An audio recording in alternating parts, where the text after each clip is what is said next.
Lagi suksema untuk galah sani ketiba ring sikian titian sani rumah kesuci dan ni jelo mangku taler Bapak Kepala Kantor sani kesemaan titian, Ibu Kasubag TU, Bapak Kasih serta rekan-rekan baik ASN maupun non ASN Kantor Kementerian Agama Kabupaten Buleleng.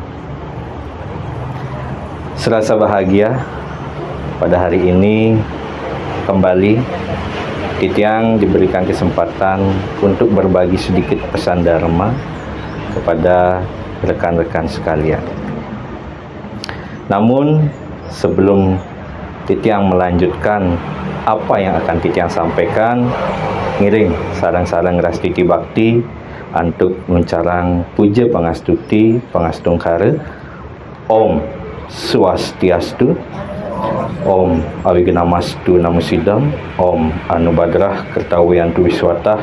Semoga pikiran yang baik datang dari segala penjuru. Pada kesempatan kali ini, Titiang mengambil topik ataupun judul pada renungan kali ini adalah Dharma sebagai jalan menuju kebahagiaan. Mungkin Bapak Ibu umat sedharma berpikir ataupun bertanya-tanya, kenapa Dharma sebagai jalan menuju kebahagiaan?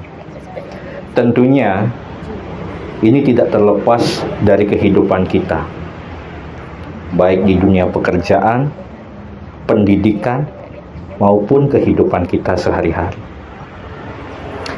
Mungkin ajaran yang sering kita dengar, yang mana kita pernah mendengar Dharma, Arta, Kama, serta Moksa. Nah, lantas bagaimana terkait Dharma ini supaya kita mendapatkan kebahagiaan? Tentu dengan menjalankan swadharma kita dengan sebaik-baiknya.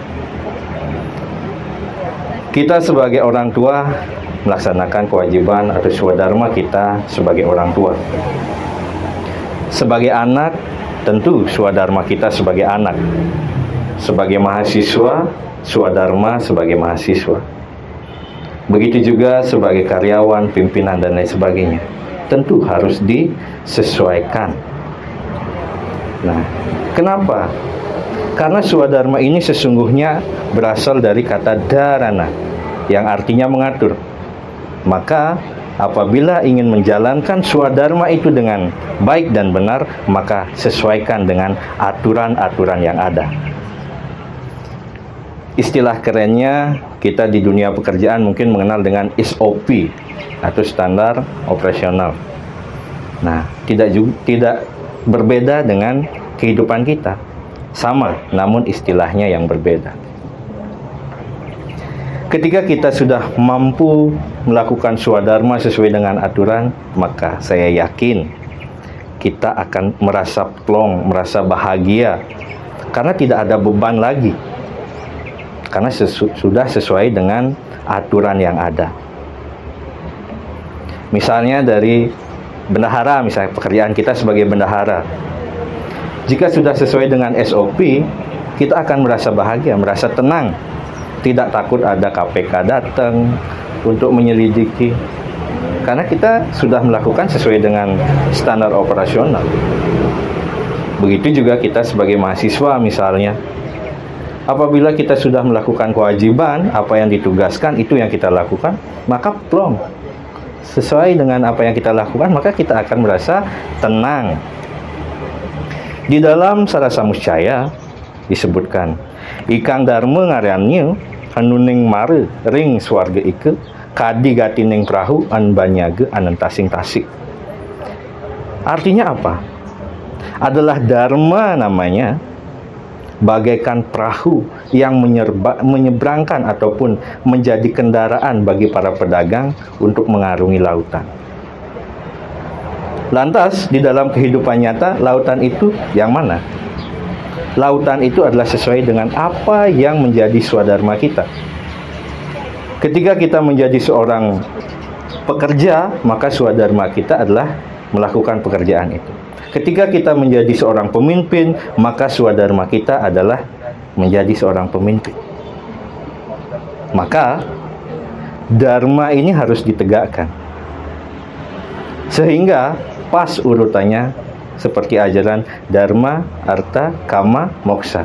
Berdasarkan dharma supaya mampu mendapatkan arta ataupun hal-hal yang berupa kekayaan, harta benda, uang, gaji, dan lain sebagainya. Nah, setelah itu baru dipergunakan untuk memenuhi kama atau keinginan, lebih tepatnya kebutuhan kita. Jika itu sudah terpenuhi, maka moksa yang kita dapatkan. Kita tidak berbicara tentang moksa setelah kematian, namun moksa selama masa hidup. Ketika kita merasa plong, tidak ada beban, maka itulah moksa. Baik, Bapak Ibu umat sedharma, berdasarkan hal tersebut, maka mari bersama-sama lakukan swadharma kita masing-masing dengan sungguh-sungguh, sehingga apa yang menjadi tujuan kita, harapan kita bisa tercapai sesuai dengan apa yang kita harapkan. Demikian yang dapat saya sampaikan pada renungan kali ini. Semoga apa yang saya sampaikan berkenan di hati Bapak Ibu umat sedharma dimanapun berada, sehingga menjadi cerminan untuk kita semua. Akhir kata, saya tutup dengan Parama Santi. Om Santi, Santi, Santi. Om.